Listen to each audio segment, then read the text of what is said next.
జగన్మాతాకి నేను చెప్తాను వీళ్ళకి ఒక్కసారి ఎక్స్ప్లెయిన్ చేస్తాను. అమ్మ అందరికీ కూడా నమస్కారము. ఈ యొక్క 22వ తారీఖున అమ్మవారి యొక్క శరన్నవరాత్రులు స్టార్ట్ అవుతున్నాయి కాబట్టి అందరం కూడా కలిసిమెలిసి అమ్మవారి యొక్క నవరాత్రుల్లో పాల్గొనాల్సిందిగా కోరుతా ఉన్నాను.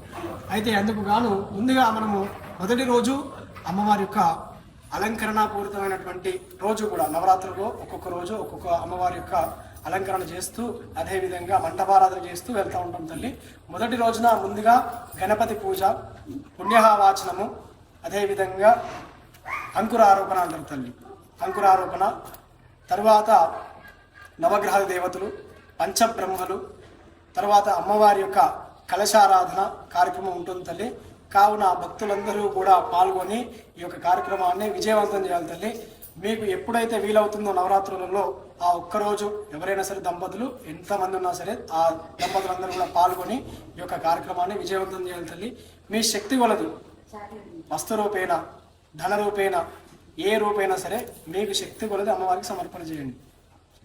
ఒక చీర అవ్వచ్చు, పుష్పాలు అవ్వచ్చు, అయ్యా నాకు వీలు అవ్వట్లేదు అని చెప్పేసి మీకు ఏది తోస్తే అది, పండ్లు, ఈ విధంగా చేస్తే చాలా బాగుంటుందని చెప్పేసి ఆలోచన తల్లి. అందరం కూడా కలిసిమెలిసి చేసుకోవాలి. ఒక్కరి మీద ఎప్పుడైనా సరే భారం వేసినట్టు ఉండకుండా అందరం కలిసిమెలిసి చేస్తే కలదు సుఖం. అంతేనా తల్లి?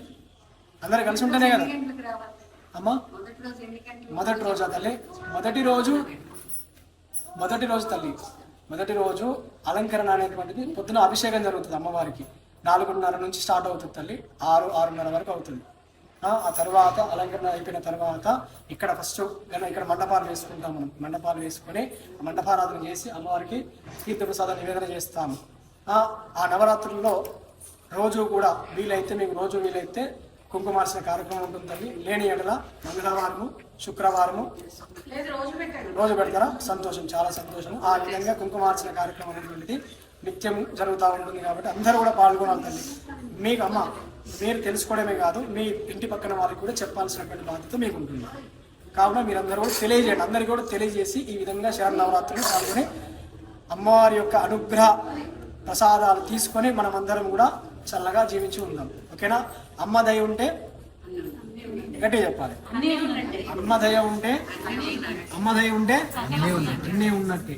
ఆ విధంగా చేసుకోవాలి తల్లి. అమ్మ అంటే జగన్మాత, మనల్ని అదేవిధంగా జీవరాశుల్ని కన్నటువంటి తల్లి. అవునా? ఆ విధంగా అమ్మవారి యొక్క అనుగ్రహం పొంది మంచిగా బ్రతికున్నంత కాలము కూడా కష్టాలు అనేటువంటి ప్రతి ఒక్కరికి వస్తాయి. కష్టాలు రావాలని చెప్పేసి నేను రాను. ఆ వచ్చినటువంటి కష్టాలను ఎదుర్కొనేటువంటి శక్తి ఒక తల్లి తన బిడ్డకి ఏ విధంగా నేనున్నా, నువ్వు ముందుకెళ్ళు బిడ్డ అని చెప్పేసి అంటదో ఆ విధంగా ఆ జగన్మాత యొక్క అనుగ్రహం మన వెనకాల నిలబడి మన భుజం మీద చేసి మనల్ని ముందుకు నడిపిస్తే తల్లి. ఆ విధంగా భావన చేస్తూ మనం ముందుకెళ్తే మనం ప్రతి ఒక్క దాంట్లో కూడా విజయం సాధిస్తాం. ఒకవేళ అందులో విజయం సాధించలేదు, ఓడిపోయామంటే మనకి అంతకు మించినటువంటి విజయం ఏదో మన దగ్గరికి వస్తుందని చెప్పేసి భావించాలి. కానీ ఎప్పుడు కూడా అయ్యో నేను పడిపోయినాను అని చెప్పేసి ఆలోచించకూడదు. పడవా, లేవాలి, పరిగెత్తాలి, పరిగెడుతూనే ఉండాలి. జీవితమే ఒక చదరంగం తల్లి. ఆ చదరంగం ఆడుతూనే ఉండాలి. ఎప్పుడైతే మనం ఆగిపోతామో ఇంకొక భటుడు వచ్చేసి మనల్ని ఇబ్బంది పెడతాడు. అట్లా ఆ విధంగా కాకుండా మనమందరం కూడా బాగుండాలంటే శరన్నవరాత్రుల్లో అందరూ కూడా పాల్గొని తమ యొక్క విలువైనటువంటి సమయాన్ని, జీవితంలో అందరికీ అన్నిటికంటే విలువైంది ఏందమ్మా? సమయం. ఆ సమయాన్ని అమ్మకి కేటాయిస్తే అమ్మ యొక్క అనుగ్రహం మన మీద ఉంటుంది. వింటే తెలుసా తల్లి? ఒక పరమేశ్వరునికి, అదేవిధంగా పరమేశ్వరికి తప్ప గ్రహాలు ఎవరికి కూడా వినవు. గ్రహ దోషాలు ఉంటాయి చాలా మందికి. ఆ గ్రహ దోషాల వల్ల ఏం జరుగుతూ ఉంటుందంటే కొంతమంది పిల్లలు అల్లరి చేస్తూ ఉంటారు. అదేవిధంగా కొంతమంది పెళ్లి కాని వాళ్ళకి చాలా పెళ్ళిళ్ళు కావు, ఇట్లా చాలా కష్టాలు అనుభవిస్తూ ఉంటారు. కొంతమంది పిల్లలు కాదు. ఇటువంటి బాధలన్నింటినీ కూడా తొలగించేటువంటి మాత ఆ జగన్మాత. కాబట్టి అమ్మని ఆరాధిస్తే తన పిల్లలే చెప్పుకుంటుంది. గ్రహాలు కూడా వాళ్ళ పిల్లలే, అమ్మ పిల్లలే. మా భక్తురాలు నువ్వు ఇబ్బంది పెట్టక శనేశ్వరం అని చెప్తుంది. నువ్వు అమ్మని ఇబ్బంది పెట్టకని చెప్పేసి గురువుకి చెప్తుంది, చంద్రునికి చెప్తుంది, సూర్యునికి చెప్తుంది, బుధునికి చెప్తూ ఉంటుంది. అవునా? ఆ విధంగా అమ్మవారి యొక్క అనుగ్రహం ఉంటే సర్వ గ్రహాల యొక్క అనుగ్రహం తప్పకుండా ఉంటుంది, సర్వ దేవతల యొక్క అనుగ్రహం తప్పకుండా ఉంటుంది తల్లి. ఆ విధంగా చేసుకుందాం మనం అందరం కూడా.